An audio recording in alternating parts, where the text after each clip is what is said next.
This section above the perforated line is the remittance portion of your bill. Please tear off and return this section with your payment, and remember to write the amount of your payment here, on the line labeled Amount Enclosed. This will help ensure that your payment is properly applied to your account.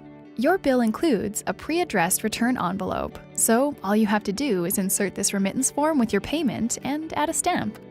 Be sure your pre-printed return address is completely visible through the window of your return envelope. If you pay your bill online, over the phone, or using an automatic draft method, you don't need to use this remittance form.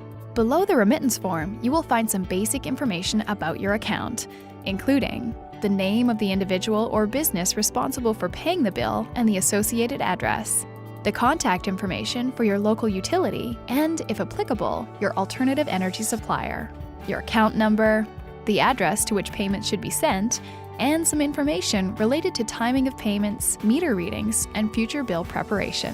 Dynegy gives you the tools to make the right choice easy.